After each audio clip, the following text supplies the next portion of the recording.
Hey there, and welcome back to another episode of A Cup of Joe. My name is Joe Escobedo, and with me on today's show is Bhali Gill. Thanks so much for being on the show, Bhali. Hi, Joe. Thank you for having me. Really happy to be here. Really appreciate you being here. So for those of you watching, Bhali is a psychologist and a coach. And so today's session is going to be a little bit different from the usual one. So we're going to move away from kind of the marketing and sales tips and really understand something that is imperative for a lot of entrepreneurs and salespeople is really managing your emotions, building things like resilience, and really understanding what that means, because that's a buzzword that keeps popping up, but I want to move away from a buzzword and we'll try to make this session as practical as possible. So I'll go ahead and share maybe my experience. I would love to get your thoughts, Bhali, if that's okay. Yeah. Yep, of course. Go ahead. Awesome. I feel like I should be laying down on the couch. But please relax. I Yes. like us to relax and have this really nice conversation so we can really get into the flow and share what's in our hearts and minds. Awesome. Sounds good. So as I was saying, today's session, because it's about managing emotions, I think I have found this very difficult as an entrepreneur. I think starting my company a couple of years ago, there was very much the highs and the lows of being an entrepreneur. So anytime I won a big deal, I was, dancing and I felt like I was on heaven. And then if I lost something, then I was just devastated. And it took a toll on me. I think that's why I have much more gray hair now. Those first couple of months. Yeah. I think after a while, it's kind of smoothing out. So it's not as high as the low, but definitely something I struggle with. And I think a lot of, salespeople and entrepreneurs still struggle with. It's just managing those highs and lows, that emotional roller coaster. So would love to get your thoughts on, from your perspective, what are some ways that people can manage those emotional roller coasters? Yeah. So, I mean, like you said, it's being an entrepreneur isn't an easy journey to be on. It is filled with lots of ups and downs and lots of struggles within yourself, also on the outside. And I remember we were talking about this some time back, and I really try to ask myself, what is it that, how could you help yourself when you are down? And I think the main thing which I heard you speak of actually sometime in one of your videos, which was the why. Why are you doing this? Like, I think that when you are very clear about your why, and I'm talking about this from an entrepreneur perspective, because I would say something different if I was talking to someone who was a nurse or someone who's a teacher. When we talk about resilience, it's a little bit different. But when it comes to an entrepreneurship, because you are putting yourself out there, you are susceptible to highs and lows and rejections and acceptance. And I think the most important thing to think about is why are you doing what you're doing? So if you are clear on your why, you can then really, I guess you can pick yourself out of it because you have a very clear why. Okay, if you are doing it because you want to help other people in their branding, or you really want to make a difference in the branding sphere of things, it is something that you can remind yourself of. So that is one thing that I do share. What's your thoughts? What do you think about that? Yeah, no, absolutely. I think this is something that I just discovered recently. I mean, I read Simon Sinek's book. I have it right here. Yes. I just read during the break. But I think that was something I struggled with most of my career because I always chased money, as most young professionals do. And I found that I was quite miserable. Yeah. And so I think that's one thing that I kind of shifted away when I started the business, is not to have revenue targets, because I found it very stressful and I didn't feel like it was, fulfilling. So one thing that I really focus on, like you said, is finding my why. Why do I do what I do? And I think for me and the team, it's really about kind of making an impact in people's lives. And that's through, empowering them, giving them tools and resources to do well in their job. So I think having that shift in terms of why we do it and not focusing too much on these short-term goals, I was very, very much like, here's the goal. I used to have these 3 big goals and I would crush it every year. I've done some things that very few people have done, but I was never fulfilled. Like, as soon as I achieved it, like I was like, okay, like what's next? Like it was just like a never ending cycle where I had to go in and constantly one up myself. And so I Yeah. just found it very draining mentally and physically to just keep up that pace as I get older. So yeah, making that shift to why has helped me kind of, I guess, become a bit more focused or a bit more, um, just keeping a bit more motivated in a sane way without kind of pushing myself in the wrong directions. Yeah. Yeah. And I mean, it's not to say that money is not important. And I think like when people, oh, you know, you need money. Yes, I completely agree. You do need money. But the thing is that if your goal is only monetary and you are an entrepreneur, usually entrepreneurs from what I've seen is they do want to make a difference. They want to make an impact. They do want to do something which maybe is going to make a difference in other people's lives. So I think like when you have a really clear why, that helps you to bounce back. So when we talk about resilience, we often look at what we call bouncing back from adversity. I mean, that's a definition of resilience. Sorry, that's a definition. So when you talk about how do you actually bounce back from adversity, it's really when you have a clear why. And the second thing is it's really about turning, which I love to hear your thoughts on. It's about turning a negative experience into a positive one. So, you know, when you get rejected, or if you get, what else? What are the things that entrepreneurs face? Let's see. What are the things that you face? Maybe you can share with Good us. gosh, what do I face? Yeah, I think it's constant rejection. You know, projects getting delayed, people Oh, going with yes. other partners. Yes. You know, maybe they're not completely satisfied with your work. So there's a lot of things that could potentially go wrong. Knock on wood, not too many things have gone wrong in my Yeah. life. I mean, sorry, my business. But Yeah. I mean, before I started, I've been fired multiple times throughout my career. But for multiple reasons. I don't think it was necessarily, looking back, I kind of shared those experiences. This is something I was talking about with someone just earlier in the podcast, is sharing vulnerabilities. People always come to me Yes. now because I'm very candid in my failures. I know they see all the glitz and glam that's going on now. Yeah. Well, and they think, Yeah. oh, you know, Joe had it easy. You know, he all of a sudden started getting Fortune 500 companies and everything was smooth. And I was like, Yeah. that's unfortunately not how it works out. There's a lot of stumbles along the way. And I think one thing that I've tried to do is just focus on sharing some of those key learnings, like you said. At the times, they were very painful. And I think you went through kind of a bit of depression when they happened. But now looking back at it, I think it's strengthened who I am.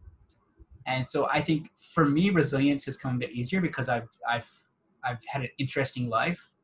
I have had a couple of near-death experiences and stuff like that. So for me, it's like, Wow. Yeah. but I'm keen to hear for like those who haven't had. I know everyone has other struggles, but like I've had some extreme ones. So it's a bit easier now as I get older.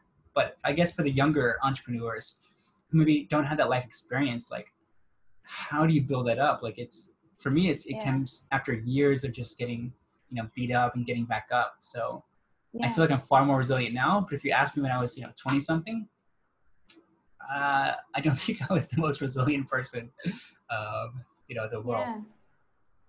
Yeah. And I think like that's exactly what comes with time and with experience, is that you're actually, resilience is not something that you're just born with. Yes, some people are more resilient, but this is a skill that you can build up constantly over and over again. And every time when you fall down and when you pick yourself up, whichever means you use, whether it's like reminding yourself why, or if it's like trying to think about the positives in the situation, or trying to do some form of, I wouldn't say distraction, but maybe channeling your energy to something more constructive. Like it could be exercise, or it could be channeling your energy to meditation or something else.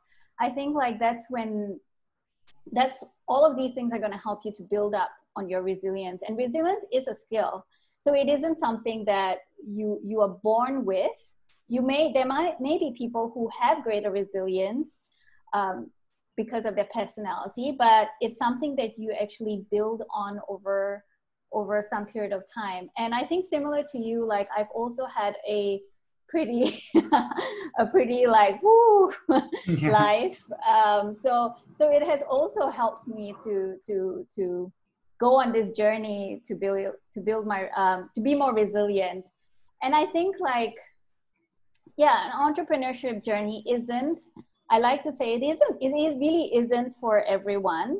And that is okay, because some people do go into this journey and then they realize, oh no, wow, this is not easy, because you are wearing multiple hats. You are from the salesman to the marketing person to the customer service to delivering the service or product. Mhm. So it's really wearing multiple hats, and sometimes that it isn't for everyone. And that is also a good realization to have sometimes for, I'm not sure if I'm talking something else, Yeah. but No.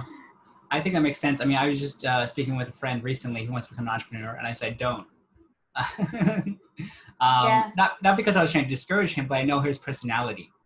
yeah, To be an entrepreneur and stay with it, I think it takes a special yeah, type of person who's, I don't know, in my case, would be too dumb to realize that I couldn't do anything else. So just sticking through it.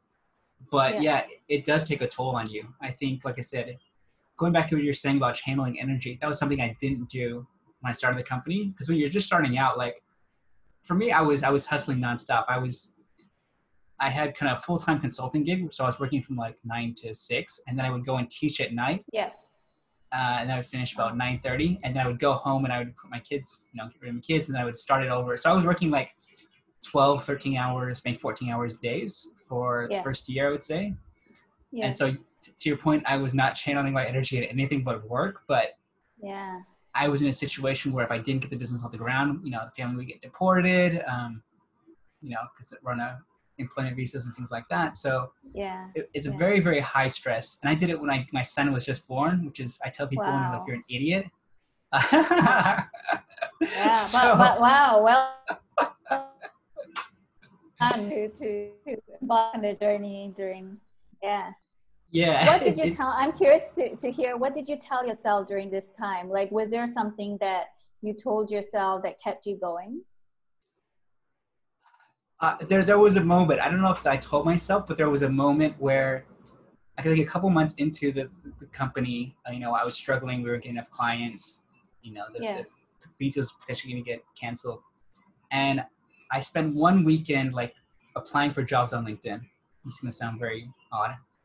yeah, And because I was like, the business is going to fail, I might as well try to get a job as quickly as possible.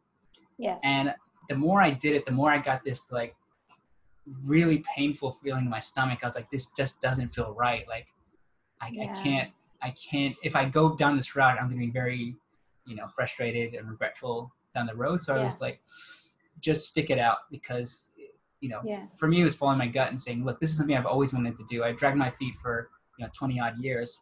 yeah, And so the moment I felt a little bit of conflict, I was like, should I yeah, take the easy way out and, just get a job? But then I realized it's yeah, not really my personality. I think you guys, my wife, I'm quite stubborn in a lot of respects. yeah, So for me, it was just kind of sticking through it, because the alternative did not feel like the right path for me. yeah. So that's the thing. I mean, it's exactly, it is hard work, it is really not an easy path. It's not like an escape. Being an entrepreneur is not an escape. It is really, you are being quite brave to be an entrepreneur, to stick it out through the highs and lows.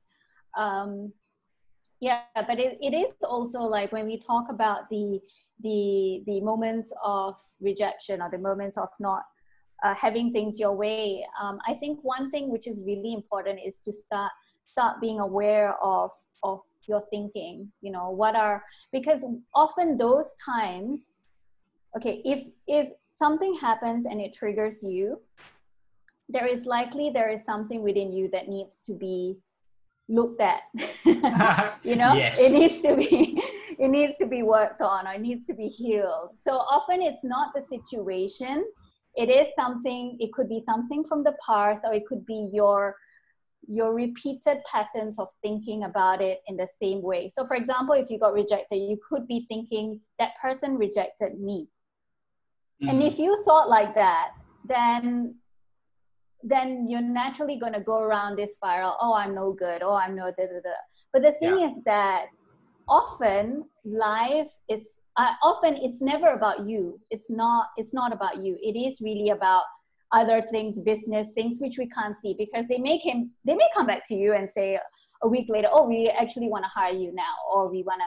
So, but then you go there sitting, oh my gosh, I just wasted like so much time thinking about all these things. So it is really about starting to be aware of your thoughts, and also being aware, maybe where does it come from? Why do you feel a certain way? And so once you start being really sharp and present with it, then you can go, aha, it's coming up again, that insecurity feeling or that rejection feeling or that, and I know it's related maybe something to the childhood, but we don't always want to use our past to create our future. You know, we want to use now to create our future. So yes, we can recognize it, leave it, and then go, okay, but now my situation is different.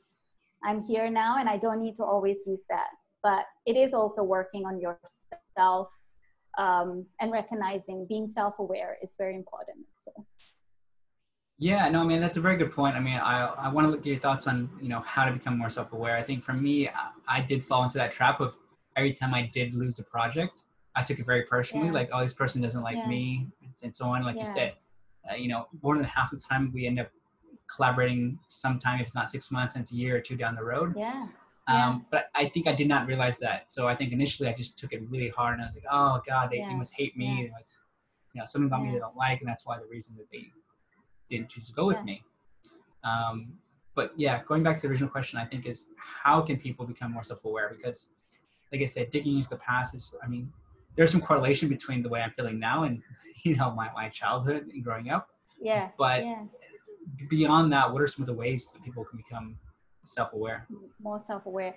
I mean, I think one way is actually through connection. And the reason why I say this is because you and I met because we were Forbes, and Forbes said, sorry, we don't, I can't remember what they said, but they said like, okay, we don't need you guys as writers anymore.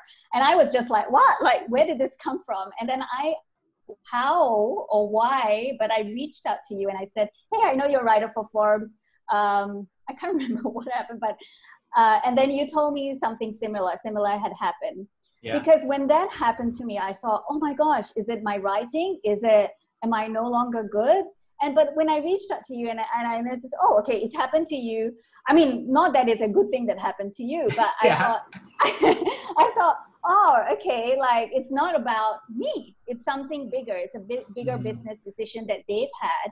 So I think connecting with others and having like a really, you need to have people around you who you can relate to, like a support group. If you have like an entrepreneur support group who you can talk, be real with, have a chat. Oh, this journey is really, it's not an easy journey. So I think having that support is so important because it does provide a sense of relief.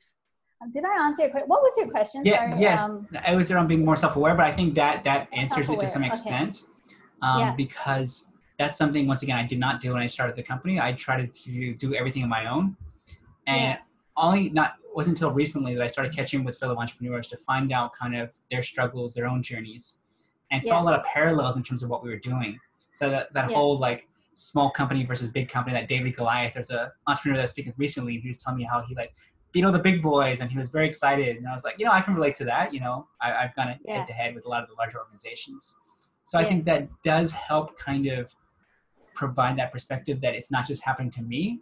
I think a lot of times we internalize it and say, you know, even right now, let's say, for example, if my business is going downhill because of and I speak to other entrepreneurs and they say, look, it's the same situation in my boat. You know, projects have gotten delayed, things have gotten pushed back, you know, clients are just not buying right now. So then I say, okay, well, it's not necessarily me. It's not necessarily the company. Maybe it's just the market right now. But to your point, I would never find that out unless I speak to other entrepreneurs to find out, you know, how are their feelings, what's the sentiment like in the market, how's their business doing. And absolutely. I think because we're in a similar boat, like very much how we were in a similar boat with you know, that media company, we I think we instantly connected because we had the exact same experience, that we kind of collided at the same time. So I try to do the same thing with fellow entrepreneurs, even if we're not in the same kind of industry or focusing on the same type of client.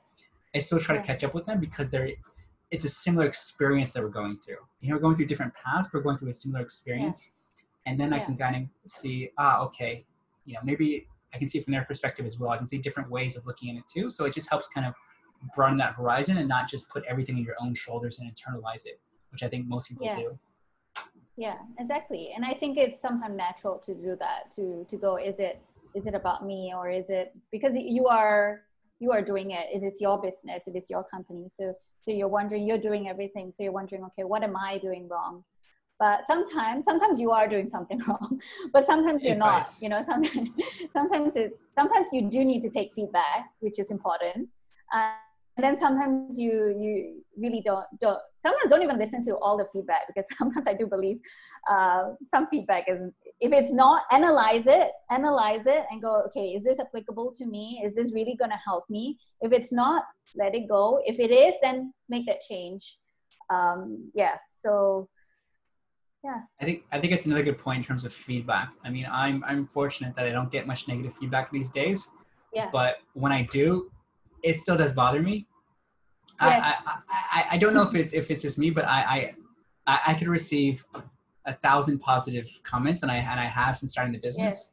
Yes. But then I maybe received a handful of negative ones where they just didn't like me, and or they didn't like the way I present, whatever it was. There was some kind of negative feedback, and I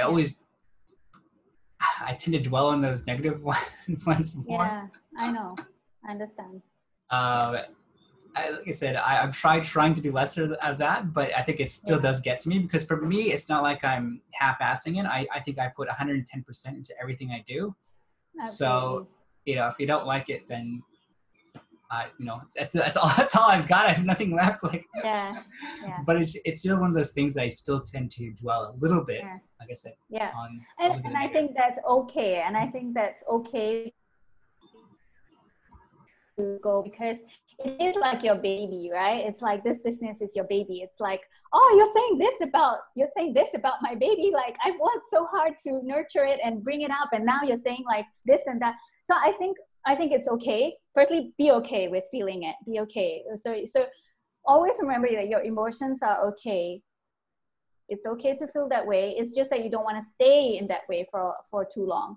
So yeah, when it comes to feedback, I think it's important to remember that if you have, I would say, if most people give you good feedback, then that's good.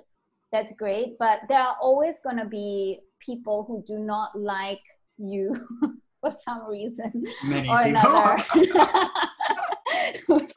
For some reason, people are not going to, maybe they don't like your style, or they don't like the way you talk, or they feel, I don't know, there is, I guess this is just human nature.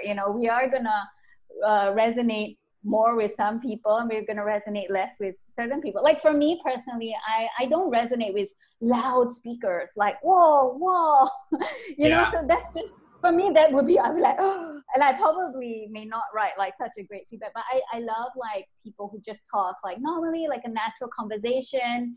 So if I went to a training and it was like, whoa, and then I would feel really like, this is this might not resonate with me.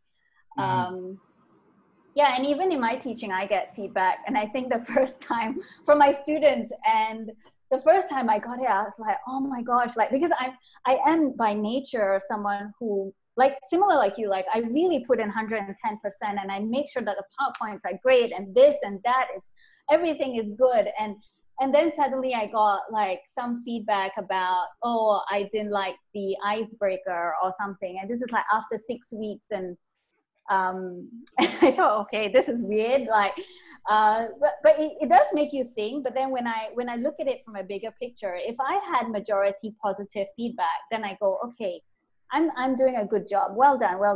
But if I had majority negative feedback, then I think there is something that you need to look at. So feedback is good, but it's important to also decipher when to take it on and when not to take it on. Yeah, no, I think that makes sense. I mean, like you said, looking at it from a broader point of view, I think when it happens, I still tend to a smaller extent, like, dive into it and look at the negative thing Yeah. without opening up and looking at all the positive, reception we Yeah. have from what we're doing. Yeah. So I think Yeah. that's a good point. And like you said, putting it into perspective so you're not dwelling on the negative for Yeah. too long. Yeah, and when you think about it, even like celebrities feel that way when they receive comments on their pictures or whatever. I hear this, like, they go, oh, like, it really does bother them. So imagine if it bothers them, wouldn't it bother us? Naturally, it will bother. But Yeah. it's just about filtering it out. And sometimes, yeah, like for them, I guess they say they don't read the comments, but for us, if it is a feedback sheet, we do need to read the comments because Yeah. there might be things we can improve on. So it's a little bit different, I guess. Yeah. I'm fortunate I'm not a celebrity. I don't get any mean tweets. Otherwise, I'd be crying every day. You might be, maybe future branding expert. We'll see about that. It's funny because I've always been kind of an introvert. I've always kind of stayed behind the scenes, and Yeah. it's definitely, I think it's one of those things about being an entrepreneur as well. You kind of have to put yourself out there to some extent because if you don't, no one else will. Yeah. So that was quite awkward for me as well when I just started out, is doing things like Yeah. public speaking, which I had never really done, or Yeah. presenting and training and all these things which I had shied away for most of my life. And Yes. like I said, now the way I do it is just very much like I'm talking right now. It's very conversational. Yes. Simply because that's the kind of style that I like as well. So I try to, pick a style that's familiar with me versus trying to be someone else. I think I did that as well. I saw all Yeah. the big speakers and like, wow, I gotta be like that. I gotta be like, Yeah. but I realized that's not really my personality. So there shouldn't be a huge connect between what you see in real life versus like me on stage or on the training rooms. Absolutely. Absolutely. I mean, we would not want to see a Joe who is like so like woo, and then like a different Joe when you talk in person. I think like that makes people feel it's not authentic. And yeah, and I think I appreciate that about your style, that it's very conversational and it feels pretty easy and it feels like there's a good flow. So Yeah. and I think many people do appreciate that as well. But I understand your journey when you say that you as an introvert and coming out and trying to, I mean, this is, you probably know more, I guess, from a branding and marketing perspective, when to come out as an introvert, to come out and share and market yourself as an introvert sometimes feels very awkward. But I think it's something which it's important to do because for many reasons, because firstly, sometimes your gift will not be shared if you do not share it, and if you just keep it to yourself. And it's also important from a business, I guess, perspective as well. Yeah, I think it goes back to, knowing your why as well. I think people always ask me, how did I get such a strong following? What did I do? And I said, and that was never really my intention. It's still never my intention. I don't really care how many followers and things like that. I think for me, it's how much of it can I share what I learned? Because that's really what I'm passionate about. I'm a teacher at heart. And so I just happen to share kind of marketing and branding tips, and that has resonated through the community who found it helpful, but it was never really my intention to say, oh, I need to get this many followers. I need to get this type of engagement. I need to get this and that. A lot of people do. They always ask me, someone just asked me recently, how do I get 100,000 followers? And I'm like, I don't know if that's the right metric you should be using to gauge that. Or someone says, how do I become an influencer or a thought leader? Yeah. And I said, if you have that mentality, you probably will never become one.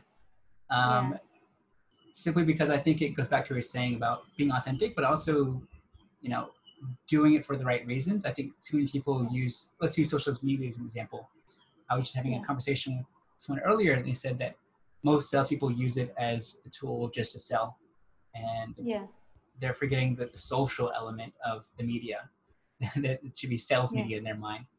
So I think having that, in the back of my mind keeps me motivated.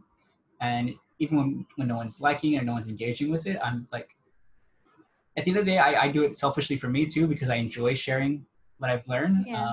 I get joy out of it, and I just try to do it on a consistent basis. But I think for a lot of people, they they think of it from a very different point of view. And I think that's where they kind of struggle in the long term, Yeah. is not maybe have a clear why, or why that may not be altruistic in approach. Yeah. But I think that's, yeah. you can't carry on for a long time if you don't have the a reason besides financial reasons. I think that you won't be able to sustain for a really long time because firstly, you may not be passionate about a business. You may not be passionate to make the changes when time comes. So you may be successful for a little bit, but then I think in the long term, like, because we are talking about long term, like we're not talking about short term business. We're talking about like long term.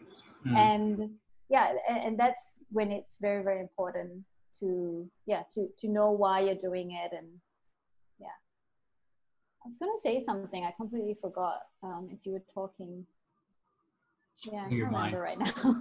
Just blew your mind with these stories now. It's just like it just went away as you were talking. A point came out, and then it just sort of Yeah, no, but I think like I said, I found this quite helpful. Like I said, I wish this was a session I would have had, a couple years back when I started the business. But, hindsight is 2020. But hopefully people watching this, find these tips helpful if they're, just starting as an entrepreneur or they've been in it for 20 years. I think these are still practical. I've just been fortunate to bounce out of it for the past couple of years because I took a hard beating the first couple of years.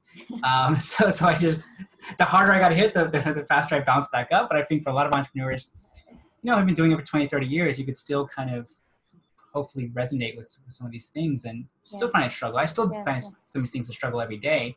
But I think, I'm glad we had this conversation too. Yes. Yeah. I'm glad too. Thanks for having this conversation with me. And I remember the point now that I wanted to say. Yes. The last point I want to say is that remember to take care of yourself, because when you are passionate about something as an entrepreneur, you can work, like you say, 14, 15 hours a day. And I actually did that a few years back, and I started to experience burnout. And the passion for what I was passionate about started to decrease. So it's really important to take times out when you need to stop, to take a break, do something which is going to nurture your mind, nurture your body, nurture your soul, and really take care of yourself. So I always say, remember to fill up your cup, because as entrepreneurs, you are giving, you are constantly creating and doing stuff. So it's very, very important. Always keep your cup full. So always do things which are going to help to keep your cup full. Even if it's 20 minutes a day, 30 minutes or 10 minutes, but make that a priority as well. Put it in your calendar. Say, look, I'm going to take this time out to nurture myself. And in fact, it actually also helps with creativity as well. So it's sometimes a really good time to just stop, and it can help with getting more ideas and being creative as well. So, Bhali, I think that's perfect timing, because I think I'm going to fill up my own cup and go for a little bit of run later. I think it's something I've been neglecting for a while now, but now that we can get outside again, go for a quick run, get some exercise, some fresh air. So yeah, like I said, I have found this extremely helpful. I really appreciate your time and kind of sharing your insights and experience with everyone. If you're watching this and you found it helpful, please do feel free to share. I think it's one of those things that, we all go through it. So, if someone else is going through this and please feel free to share it with them. Lastly, Bhali, how can people get in touch with you if they want to find out more about you, what you do? Oh, okay. Well, I am starting a new company called Conscious Unicorn. So I should have that page up and going. But I guess in the meantime, they can email me. Okay. Or connect with me on LinkedIn, I guess, for the time being. Yeah. Sounds good. I'll include your LinkedIn details in the description, as well as, Conscious Unicorns when it's live. We'll include the link in there as well. Yep. So thank you so much, Bhali. I really appreciate it. And yes, we'll have to do this again soon. Yeah, and thank you, Joe. I like to thank you as well for your time and for actually getting us to have this conversation. I think it's a really important one for entrepreneurs, and to know that they're not alone, and there are tools out there to keep them going and to bounce back from adversity and be resilient. Thanks for that as well. Absolutely. My pleasure. All right. Thanks so much, and I'll see you soon. See you. Bye. Bye.